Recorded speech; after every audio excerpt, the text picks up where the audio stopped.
David Thompson stood quietly in line at gate A17 of Chicago O'Hare, clutching his boarding pass like it was made of gold. At 58 years old, he'd spent most of his life on a dairy farm in rural Wisconsin, rising before the sun to milk cows and mend fences. His hands, calloused, thick, and weather-worn, gripped the ticket with a kind of reverence. He was wearing his cleanest pair of work jeans, a plaid shirt that his daughter Emily had gifted him last Christmas, and a pair of scuffed boots polished the best he could manage. Though out of place among the polished briefcases and designer carry-ons, David held his head high. After all, this wasn't just a flight. It was a dream 5 years in the making.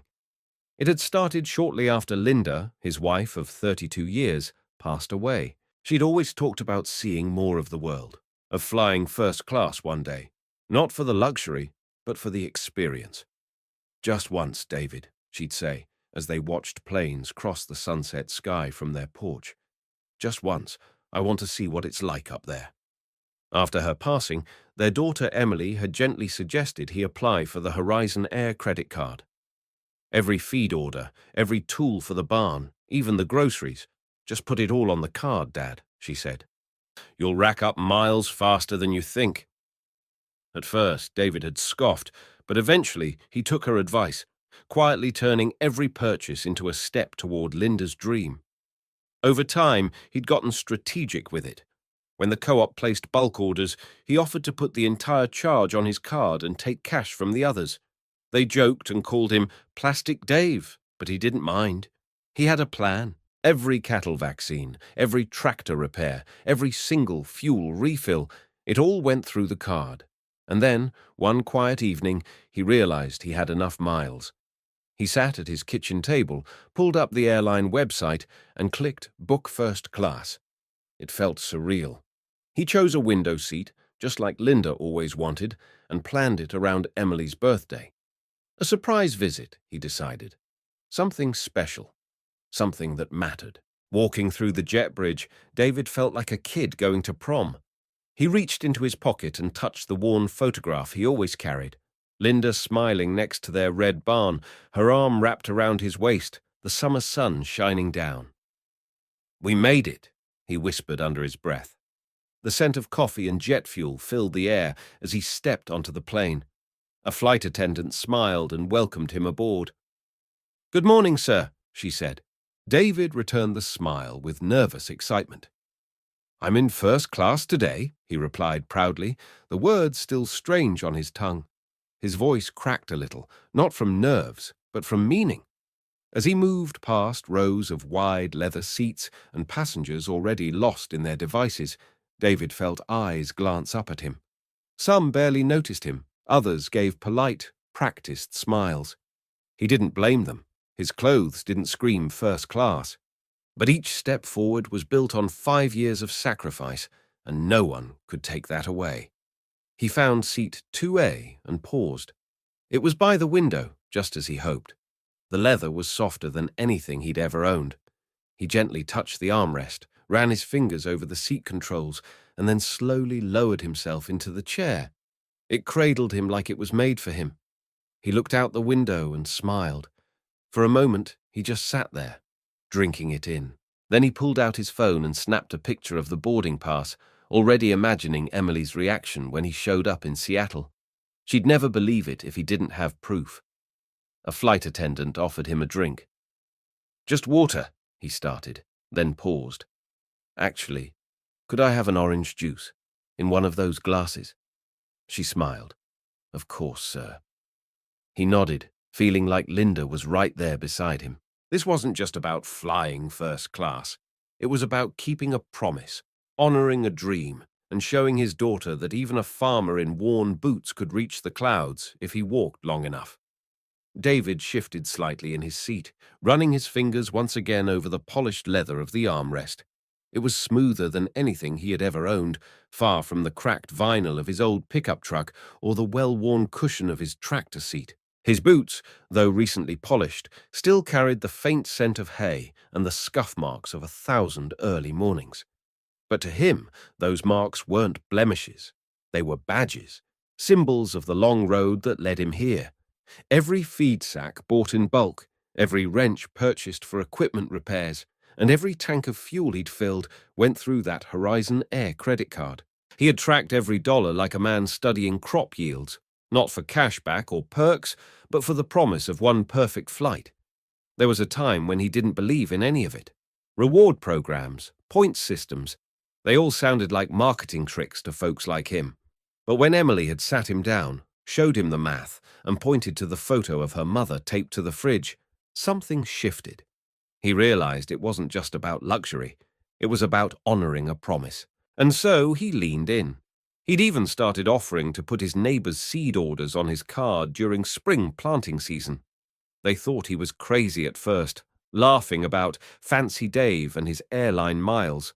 But when he told them the reason, most of them nodded in quiet understanding. Some even asked how they could sign up for their own card. Now, sitting in 2A, David looked around at his fellow passengers. Their jackets had stitching he couldn't pronounce. Their watches ticked in silence, and their suitcases gleamed under the overhead lights. A woman across the aisle was tapping away on a sleek tablet, her heels crossed perfectly at the ankle. A businessman nearby adjusted his tie, barely glancing at the man in plaid who had taken his seat with such quiet reverence. David didn't resent them. He didn't envy them either. But for a moment, he wondered if they'd ever had to choose between fixing a fence or buying groceries, or if they'd ever spent 5 years holding on to a single promise. As the pre-flight announcements began, David leaned back in his seat and closed his eyes briefly. He could almost hear Linda's voice beside him, amused and proud. "See, Dave," she'd say, "told you we'd make it up here one day." He smiled to himself. They used to sit on the porch at dusk after a long day in the fields, watching the jets streak across the sky like silver needles. Linda would guess where they were going. That one's headed to Paris. That one's off to Seattle. Now he was in one of those planes, soaring not toward a vacation, but toward his daughter's birthday. And somehow that made the journey even richer. A flight attendant came by and offered to hang his jacket. David hesitated for a moment, then handed over his faded denim coat. Beneath it, his plaid shirt had a faint coffee stain from earlier that morning, a detail he hadn't noticed until now. He started to feel a bit self-conscious, but stopped himself. "You earned this," he whispered internally, recalling Emily's words from the night before. "It's not about the shirt, Dad. It's about the miles, the effort, the story behind how you got here." He glanced out the window again, this time with a deeper kind of pride. Every detail, from the seat number to the view of the wing, was exactly as he imagined. Then the tray table lowered smoothly, and he saw the breakfast menu tucked neatly beside a napkin with the airline's crest. It offered dishes he could barely pronounce, nothing like the eggs and toast he made each morning before dawn, but he liked that. He liked that the moment felt foreign, new, like a page turned in a life otherwise written in routine. And as he reached into his wallet to check the itinerary, his fingers brushed the edge of that same photo of Linda. He didn't pull it out. Not yet. But its presence grounded him. He wasn't here to impress anyone. He was here because he had worked, saved, and sacrificed for this. This was a seat he didn't buy with status or charm. This was a seat built mile by mile, purchase by purchase, memory by memory. And in every sense of the word, it was earned. The cabin had just started to settle into a quiet hum when the sound of a raised voice broke through the calm. David looked up from the window, his fingers still resting on the photograph in his pocket. A man in a tailored grey suit stood at the front of the first-class cabin, his gold watch catching the overhead light as he gestured emphatically toward the lead flight attendant. "This is absurd," the man barked, his tone coated with entitlement. "I always sit in 2A on this route.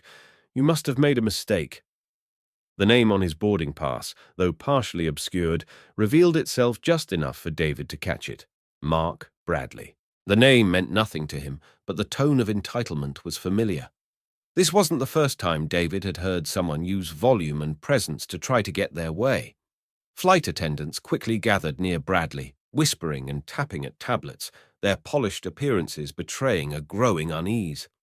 Patricia, the senior attendant with a practiced smile, broke away from the huddle and made her way down the aisle, straight toward David. He straightened slightly in his seat, sensing something wasn't right.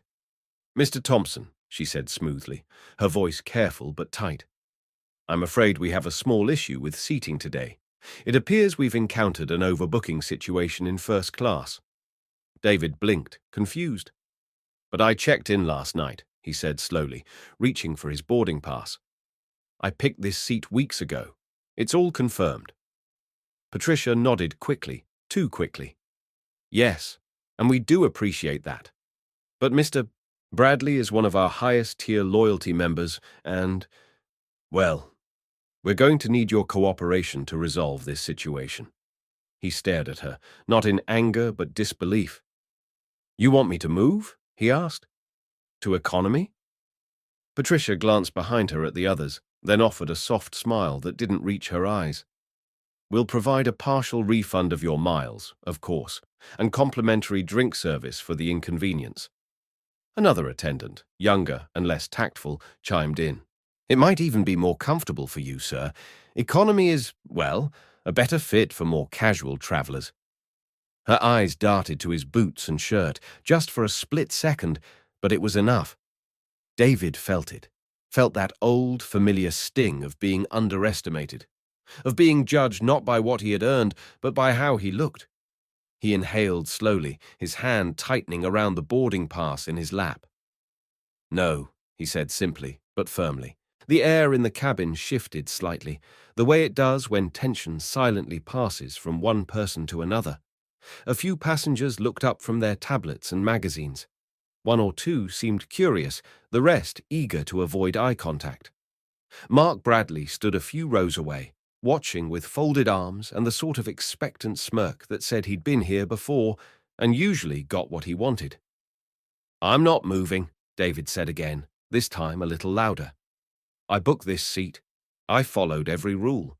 I earned these miles over 5 years. This flight isn't just a vacation for me, it's a promise I made." He pulled out his phone, hands steady despite the heat rising in his face, and opened his confirmation email. "Here," he said, holding the screen up. "Booked, paid, assigned. Seat 2A. Patricia shifted uncomfortably, clearly caught off guard by his resistance. The younger attendant's smile disappeared entirely, replaced by a tight jaw and folded arms. "Sir, please," she said, with a hint of edge. "We're trying to accommodate all our valued customers." David didn't budge. "I am a valued customer," he said, his voice quiet but resonant. "Every mile on that card came from feed, tools, and sweat. I didn't buy an upgrade. I didn't call in a favor. I earned this seat, every inch of it." Silence followed. Bradley took a step forward, clearly impatient. "Look," he said condescendingly, "I fly this route every week. I spend more with this airline in a month than most do in a year. I don't see why this has to be so difficult." David turned toward him calmly. "Then maybe you should have booked the seat like I did." The flight attendants exchanged glances, unsure of what to do next. Patricia leaned in one final time, her voice dropping to a whisper. "Sir," she said, "we don't want to involve security. Let's not escalate this." David's eyes didn't waver. "Then don't," he replied. "Just let me sit in the seat I earned." For the first time, he noticed a man a few rows back watching him closely, a man in a simple polo and khakis typing quietly on his phone. David didn't know it yet, but that man was Jacob Myers, CEO of Horizon Air, and he was documenting every word. What had started as a quiet journey of remembrance and pride had now become a stand for dignity, for principle, and for the value of honest work. And David Thompson had no intention of backing down. David sat silently, his fingers wrapped tightly around the armrests, as though grounding himself against the invisible current now running through the cabin. The space that just moments ago felt like a dream fulfilled had shifted into something else, an arena of judgment, discomfort, and quiet conflict. Though the flight attendants hadn't said it outright, the implication was loud and clear. Men like him didn't belong in first class. Not in worn boots, not in a plaid shirt with a faint stain near the buttons, not with hands rough from labor and a demeanor too humble to command attention. They hadn't questioned his ticket, but they questioned his presence, and in doing so, questioned his worth. He could see it in the sidelong glances, the way Patricia's voice had softened, not in kindness, but in condescension. More suitable for casual travelers, she'd said, as if there were categories of worth coded by clothing and cologne. David glanced around. A few passengers were watching now, some pretending not to, others peeking over screens and newspapers. A woman 2 rows ahead shifted her designer handbag closer to her seat. A man with silver cufflinks sighed, visibly annoyed by the delay. And yet, in all that subtle rejection, David didn't shrink. He sat straighter. He didn't raise his voice. He didn't accuse. He simply stayed, rooted by something much deeper than comfort. Principle. This seat wasn't a favor. It wasn't a lucky break. It was earned. Every mile represented hours of sweat, days of decisions, years of doing things the long and careful way. The idea of giving it up because he didn't look like he fit the part was insulting not just to him, but to Linda, to Emily, to every early morning and late night he had pushed through to make this moment possible. He thought about how Linda would have smiled at this whole scene, her laugh warm but laced with steel. "Don't let them take it away from you, Dave," she'd say. "You've earned your sky." And so, even as the whispers grew and the tension mounted, David didn't flinch. The younger attendant returned, her face now tighter, her voice losing its earlier patience. "Sir, we're trying to resolve this quickly. It's not personal." David nodded slightly. "I know it's not personal," he replied softly. "That's what makes it worse." His tone was even, respectful, but it cut through the noise like a bell. "If this was personal, if you knew my story, if you even asked why this flight matters to me, it might make sense. But you didn't. You just looked at me and decided I didn't belong." His words weren't angry. They were steady, like the rhythm of footsteps through a long, muddy field. And that calmness, so foreign in conflict, made people take notice. Passengers who'd stayed quiet now looked directly at him. A woman in a navy blazer lowered her phone and met his eyes with an expression somewhere between apology and realization. A young man near the bulkhead frowned, then glanced toward the crew as if reconsidering what he'd just witnessed. Something had shifted. Not loudly, not all at once, but undeniably. It was as if David's refusal to be shamed had created a small current of dignity that others could feel, even if they couldn't yet name it. And in that quiet shift, in the stillness of a man simply holding his ground, the balance of the cabin began to tilt. Mark Bradley, still standing nearby, scoffed. "Are we seriously doing this?" he said to no one in particular, shaking his head. But even his voice had lost some of its edge. The certainty was fading. The crew exchanged uncertain glances, their earlier confidence slipping as they realized the situation was no longer so simple. This wasn't just a seat reassignment, it was a question of fairness, of integrity. And in the center of it all, David Thompson remained where he was, hands folded in his lap, looking out the window, not as a man causing trouble, but as one quietly reminding everyone of what it means to stand for something. And though no announcement had been made, the cabin had already received its message. Jacob Myers sat quietly in seat 4C, barely noticed by anyone in the first-class cabin.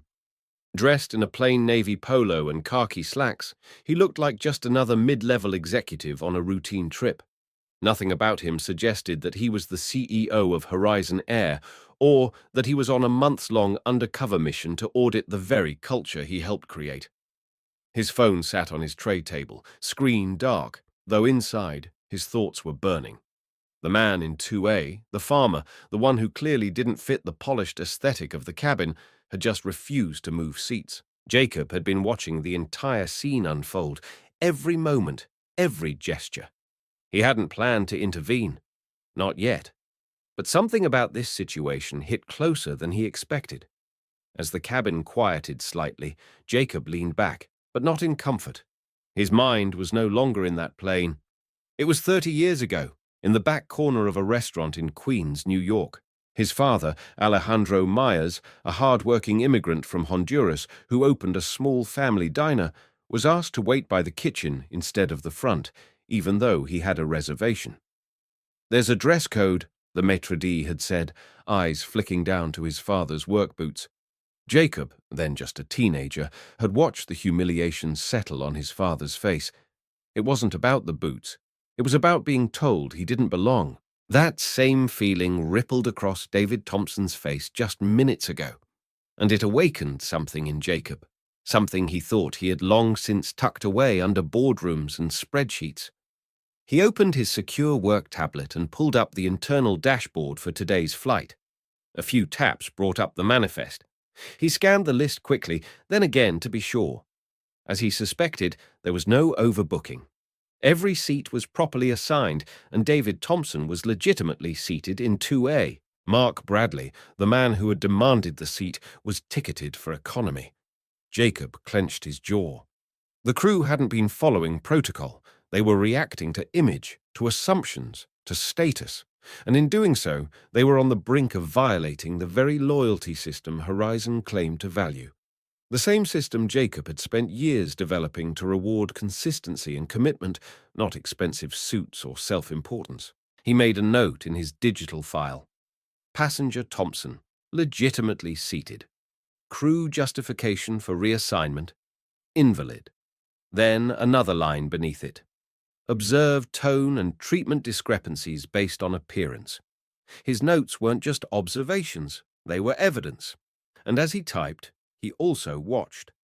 He watched how Patricia's tone softened when she spoke to Bradley, but became clipped and dismissive with Thompson. He watched how one flight attendant flinched when David raised his voice, not because it was threatening, but because it didn't fit the script. And he watched how Mark Bradley, the so-called premium customer, acted with the smug certainty of someone who believed rules were bendable in his favor. Jacob had dealt with hundreds of complaints about Horizon's loyalty program in the past year, customers losing upgrades they earned, long-time clients being bumped for last-minute, high-tier travelers. But rarely had he seen such a raw, public moment that laid it all bare.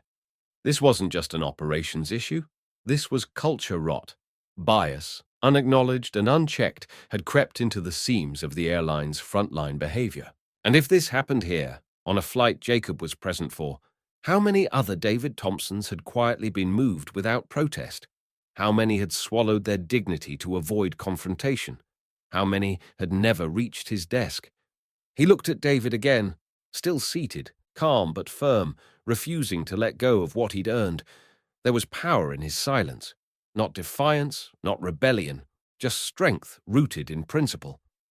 And Jacob knew, in that moment, that whatever came next would define the future of Horizon Air. He could no longer observe quietly, not because of policy, not because of PR, but because of the promise he had once made to himself when his father was told to wait by the kitchen. No one should ever feel like they don't belong when they've done the work to be there. The time to simply observe was almost over. The reckoning had begun. Jacob Myers had grown used to people talking freely around him. It was a strange perk of leadership. When people didn't recognize the CEO, they spoke openly, unguarded. Sitting quietly in seat 4C with a neutral expression and casual clothes, he often found himself privy to conversations that revealed more than spreadsheets ever could. This flight was no exception.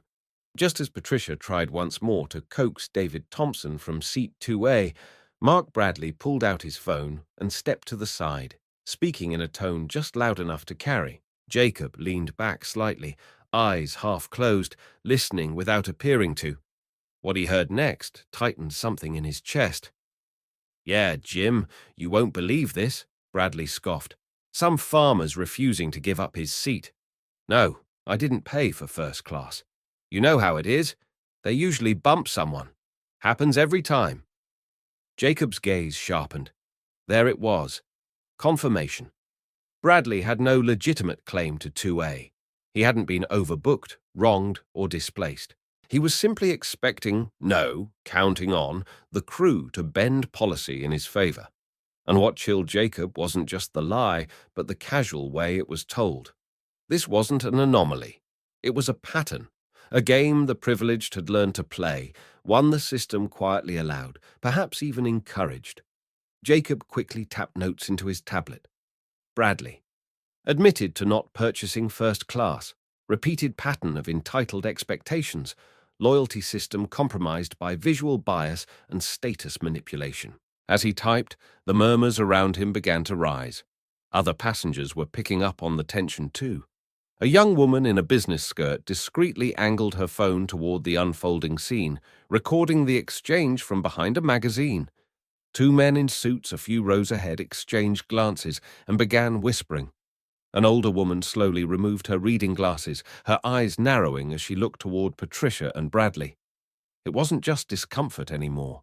It was awareness. The dynamic had shifted. The illusion of legitimacy was cracking. They were witnessing something unjust, and the more they noticed, the less able they were to look away. Some passengers still avoided eye contact, unsure where they stood, but others were leaning in, their silence becoming a form of witness.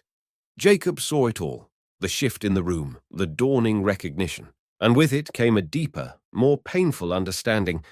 Horizon Air's loyalty program, built on years of data and trust, had strayed far from its promise. It was supposed to reward commitment, consistency, effort. Instead, it had morphed into a system that favored appearance, assumption, and status games. He thought of the countless marketing campaigns, smiling faces, phrases like "every mile earned matters," and felt a quiet fury rise within him. Because in that moment, David Thompson, boots scuffed, shirt wrinkled, dignity intact, represented everything the program should stand for. And Mark Bradley, with his arrogance and unfounded expectations, represented everything it had become. The realization was sobering. Jacob had spent years in boardrooms defending the loyalty program, touting its data-driven fairness. But the truth was now staring him in the face, wearing a suit that didn't match the seat assignment. This wasn't just a mistake. It was systemic rot. The frontline crew hadn't fabricated an overbooking out of malice. They had responded to the system they'd been trained in, the unspoken rule that said first class didn't just mean a seat. It meant a look, a lifestyle, a presumption of superiority. That rule had never been written down, but it had been enforced all the same. Jacob closed his tablet, the notes saved, the evidence secured. He looked at David again, still composed, still seated, holding his ground not with anger, but with quiet resolve. Then he glanced at Mark Bradley, who had now returned to the front, smirking slightly, as if the situation was already decided. What Bradley didn't know was that the tide was turning, and that his own words, spoken casually into a phone call, had sealed the truth. For Jacob, there was no more waiting. The system had revealed its flaws. The passengers had seen the cracks. And the moment for change was no longer theoretical. It had a face, a voice, and a seat in 2A. The tension in the cabin had reached a breaking point. Patricia stood near the front, her hand hovering just above the intercom, ready to call for airport security. Sandra, the lead flight attendant, had returned from a quiet phone call with her supervisor, her expression rigid with the weight of a decision she didn't want to make. Passengers sat frozen in their seats, some glued to their phones, others holding their breath as if waiting for the final domino to fall. In the midst of it all, David Thompson remained seated in 2A, calm, his weathered hands folded in his lap. He could feel every gaze in the cabin aimed at him, each one carrying its own mix of doubt, discomfort, or quiet support. But he didn't flinch. Instead, he looked up at Sandra and said, softly but clearly, "Ma'am, before you make that call, could I have just 2 minutes of your time? Not as a passenger, just as a person." The cabin held still. Something in his voice, gentle but firm, tired but unwavering, cut through the noise better than any announcement could. Sandra hesitated. 2 minutes, she conceded, her hand dropping slowly from the intercom. David nodded once, then reached into his shirt pocket. With great care, he pulled out a small, creased photograph. It was a picture of a woman with laugh lines around her eyes, standing in front of a red barn, one arm around a younger version of David. He held the photo gently, as if it might fall apart if he let it go. "This is my wife, Linda," he began. "We ran a dairy farm in Wisconsin for over 3 decades. We raised a daughter, weathered droughts, fought through bills we weren't sure we'd ever pay. And every night, after the cows were fed and the fences were mended, we'd sit on our porch and watch the planes fly overhead." David's voice didn't tremble, but there was a weight in every word. Linda used to point to those planes and say, "Someday, Dave, someday we'll be on one of those. First class, just once." A few quiet coughs and shifting bodies filled the stillness, but no one interrupted. "We never had the time, or the money." She always put others first. A new washing machine could wait if Emily needed braces. A trip could be postponed if the barn roof needed repairs. But we never let go of that dream, not entirely. After she passed 3 years ago, I couldn't shake it. So I applied for the Horizon Air credit card, just like our daughter suggested. I started putting every farm purchase on it. Feed, seeds, equipment, even groceries. Every dollar counted. Every point mattered. His fingers gently rubbed the edge of the photo. "Last week, I sold Bessie, our best Holstein cow. She was the last tie to the old herd Linda and I raised together. I used that money to pay off the card, to close the loop, and I booked this ticket. Seat 2A, first class. Not for luxury, not to prove anything. Just to fulfill the promise I made to her. To show Emily that her mother's dream didn't vanish with time, that it lived on." Around the cabin, the silence had deepened. The woman in the navy blazer who'd been filming earlier slowly lowered her phone. The businessman who once sighed now sat still, eyes trained on David. Even Mark Bradley had lost his smirk, shifting uncomfortably in his seat as he glanced down at the floor. David glanced toward the crew. Patricia, Sandra, the younger attendant whose eyes were now fixed on her shoes. "So when you tell me I don't belong here, that this seat should go to someone who looks the part," he said quietly, "you're not just asking me to move. You're asking me to give up something sacred. You're saying my miles, my 5 years of effort, my story, don't matter. That a farmer's dream is less valid than a businessman's expectation." His voice didn't rise, but it grew firmer. "I'm not angry, but I am disappointed, because I thought loyalty meant something. I thought hard work counted. I thought, maybe just once, the quiet guy in plaid might get to keep what he earned without having to defend it." There was nothing left to say, nothing else he needed to prove. David sat back, tucking the photograph gently into his pocket. The cabin remained suspended in stillness. No buzz of conversation, no shuffle of feet. Just the weight of truth, spoken plainly. For those 2 minutes, the world had shifted inside that aircraft. The tension didn't disappear, but it transformed, from confrontation into contemplation, from assumptions into awareness. And while the crew remained silent, unsure of their next move, the passengers around them knew something significant had just happened. A man had spoken not just for himself, but for everyone who'd ever been told they didn't belong in the very space they fought to reach. A low hum returned to the cabin, but the energy was different now. Still hushed, still tense, but charged with something else. Reflection. David Thompson sat quietly in 2A, his words still echoing in the stillness he'd created. Sandra hadn't moved, her hand no longer near the phone. Patricia's polished professional mask was beginning to crumble, her lips slightly parted as if wanting to speak, but unsure what could possibly be said. A few passengers dabbed at their eyes. Others simply stared ahead, processing what they'd just witnessed. And then, from seat 4C, a man stood. He didn't speak immediately. He didn't need to. His presence alone, the calm composure, the quiet authority, shifted the gravity of the moment. Jacob Myers, who had watched everything unfold in silence, had decided it was time.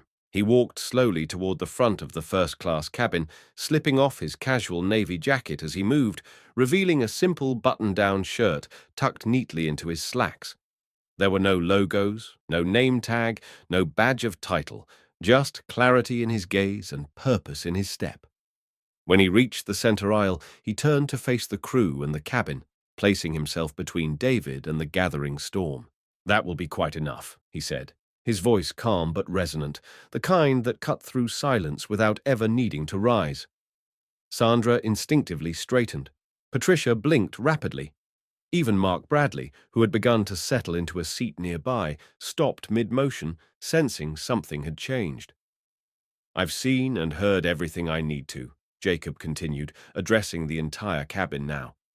"My name is Jacob Myers. I'm the CEO of Horizon Air." Gasps rippled across the cabin. A few jaws dropped. The woman in the navy blazer nearly dropped her phone before scrambling to lower it discreetly. "For the past 6 months," Jacob said, "I've been traveling anonymously on our flights, conducting a first-hand investigation into how our loyalty program is working, or not working, for the people it's supposed to serve." He turned to look directly at David. "And today, I received a masterclass in what real loyalty looks like. Mr. Thompson has not only earned his place in this cabin, he has reminded all of us why the seat was created in the first place." He turned back to Patricia and Sandra. "This passenger," he said, gesturing toward David, "was treated with suspicion, condescension, and disregard, not because of anything he did wrong, but because he didn't fit the image some people have of what first class should look like. That is unacceptable, and it ends today." The cabin held its collective breath. "Mr. Thompson's ticket is valid. His miles were earned over 5 years of consistent, meaningful use. The only thing that's been out of line here is the assumption that appearances determine value." He paused to let the words settle, then addressed Mark Bradley without even needing to call him by name. "And let me be very clear. No one, no matter their status, gets to exploit our system for personal convenience at the cost of someone else's dignity." Jacob took a breath, then continued, this time addressing everyone. "This moment is not just about one seat. It's about the culture we've created, a culture that has, intentionally or not, made it easier to reward privilege over perseverance. That changes now." He turned to Sandra. "I want a full report on how this situation was handled, submitted directly to me. And Patricia, please ensure Mr. Thompson receives the highest level of service for the remainder of this flight, not as a favor, but because he earned it, just like every customer should be able to do." The cabin erupted in hushed applause, brief, respectful, but deeply genuine. It wasn't the kind of cheer for show. It was the kind of response that came from watching justice take its rightful place. Finally, Jacob stepped closer to David and extended his hand. "Mr. Thompson," he said, with warmth now softening his tone, "on behalf of Horizon Air, I want to personally apologize for how you were treated today. Your story, your dedication, and your presence have reminded all of us what true loyalty means, and I promise you, this will not be forgotten." David stood slowly, shook the CEO's hand, and said simply, "Thank you. I wasn't looking for special treatment. I just didn't want to lose what I'd earned." Jacob nodded, and that's exactly what every customer should expect. Nothing more, nothing less. Starting today, that expectation will become our standard.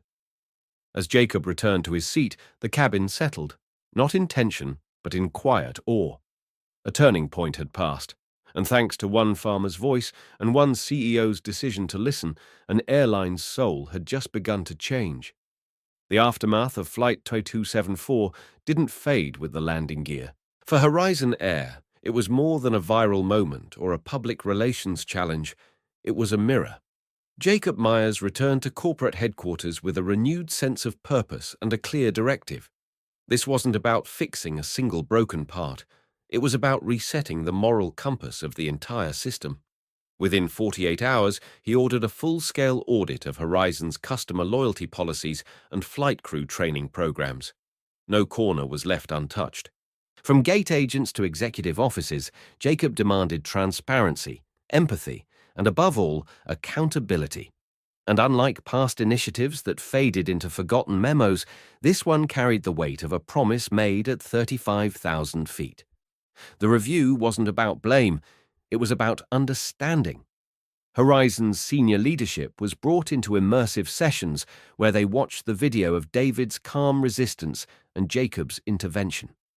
Many sat in silence as the footage played, their faces strained with quiet discomfort. The words, "You're not just asking me to move, you're asking me to give up something sacred," became the thesis of every policy memo to follow. New guidelines were written with input from frontline employees, customer feedback surveys, and, most importantly, people like David Thompson, those whose stories had previously been lost beneath layers of bureaucracy. The goal was clear: shift the culture from transaction to trust. Rather than punishing the flight attendants involved, Jacob took a different path, one grounded in growth, not retribution. Rachel, the younger attendant who had once suggested David would be more comfortable in economy, was devastated by how her words had landed. Vanessa, whose expression had betrayed quiet discomfort even during the confrontation, expressed a desire to do better. Instead of dismissing them, Jacob offered something radical: responsibility. Both women were invited to co-lead a new internal program, Empathy in the Air, designed to train Horizon's crew members in emotional intelligence, unconscious bias, and storytelling as a tool for connection. At first, there was skepticism, but as the program evolved, it became clear. The best educators weren't always those with the cleanest records, but those who had made mistakes and learned. Rachel and Vanessa weren't just figureheads. They stood in front of hundreds of crew members over the following months, sharing their story openly, without defensiveness. "I saw a man's boots," Rachel said in one session, "and forgot to see the journey they walked through." Her honesty sparked conversations that had never happened before in Horizon's training rooms. Flight crews began discussing their own biases, how stress shaped their decisions, how assumptions were quietly baked into their daily routines. And slowly, things began to change. Not just in policy, but in tone, in posture, in the willingness to pause and ask, who is this person really, and what have they overcome to get here? Perhaps the most surprising shift, however, came from Mark Bradley. At first, he had been defensive, resistant to scrutiny, but after re-watching the confrontation on video, hearing his own voice saying, "I always get bumped up," and watching David share Linda's photo with trembling hands, something cracked open. He reached out to Horizon's leadership, requesting to speak with Jacob directly. In their meeting, Mark was different, quieter, reflective. "I thought status gave me power," he admitted. "But that day, I saw what real strength looks like. It doesn't wear a suit, it carries stories." Mark offered to volunteer his time to support the loyalty reform process, lending his voice to shift how elite members viewed privilege. Jacob accepted. Mark began attending employee workshops, sharing his transformation not as an excuse, but as a model of what accountability could look like. Together, this unlikely trio, Rachel, Vanessa, and Mark, became symbols of Horizon's evolving identity. No longer just employees and passengers from a viral incident, they became human proof that culture could shift when humility led the way. In their workshops, they didn't talk about seats or ticket tiers. They talked about dignity, about how every traveler has a reason for being there, about how the role of service was not to protect status, but to elevate humanity. And as Horizon staff leaned in, listened, and began to carry these lessons onto every flight, a new chapter quietly took flight, one written not in rules and rankings, but in understanding, redemption, and the courage to change. Months after that pivotal flight, David Thompson once again found himself in a high-rise building, but this time far from the rusted gates of his Wisconsin farm. He stood on the top floor of Horizon Air's corporate headquarters in Seattle, wearing a new suit his daughter Emily had picked out for him, though he insisted on keeping his old work boots freshly polished. The view through the glass windows was overwhelming. The cityscape stretched endlessly beneath him, airplanes soaring in and out of SeaTac like threads weaving the sky. Yet David felt grounded. He was here not for ceremony or applause, but for something that mattered. Today, alongside Jacob Myers and Horizon's board, he was unveiling something deeply personal, the Linda Thompson Memorial Loyalty Grant. The idea had started as a conversation, a quiet what-if shared between Jacob and David over coffee after one of their many post-flight meetings. What if, David had said, we made it easier for people like me, people who work hard, who save, who sacrifice, to see the world? What if we didn't just say loyalty matters, but proved it? The grant would do just that. Matching miles for low to middle income passengers who had shown long-term loyalty but had yet to access premium travel, it would help bring dreams within reach, just like Linda's dream had finally been fulfilled. David didn't want a statue. He didn't want his name in a hallway, but a program that honored the quiet strength of commitment. That, he knew, would have made Linda proud. The commercial that followed surprised even David. Shot over a few days at the farm, it featured real footage of him tending to the cattle, fixing the fence, and sitting on the porch under the amber hues of sunset. His voice narrated over soft piano music. Every dream has a starting point. Mine began with a woman who believed that loyalty and hard work should mean something. Cut with respectful recreations from the flight, his quiet resistance, the photo of Linda, Jacob's intervention. The ad closed with the New Horizon slogan, "True Loyalty Rises." It aired during national broadcasts, went viral online, and sparked a wave of letters from across the country, from teachers, firefighters, single parents, and nurses who saw their own struggles reflected in David's story. But David didn't return to the farm and disappear. Instead, he became a regular presence in Horizon's headquarters, not because he was chasing influence, but because he had more to give. Twice a month, he flew out to speak with new staff at orientation sessions, always starting with a photo of Linda and a simple sentence: "She's the reason I'm here." His sessions weren't lectures. They were conversations about patience, about listening, about how respect begins the moment a passenger steps onto a plane, not after they flash a card. He sat in policy workshops, reviewed new training drafts, and reminded decision-makers of the difference between data and people.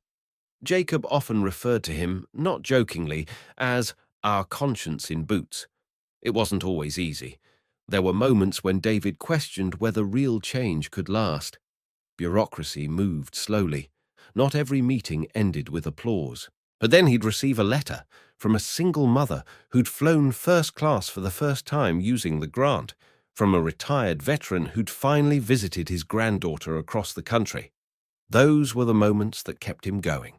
The Linda Thompson grant grew into something bigger than a name. It became a movement within Horizon, a reminder that every traveler carries more than luggage. They carry stories, sacrifices, memories, and those deserve more than a seat. They deserve dignity. Through it all, David remained the same man he had always been. He still rose early, still tended the farm when he wasn't flying, and still talked to Linda every evening as he watched the sunset from their porch.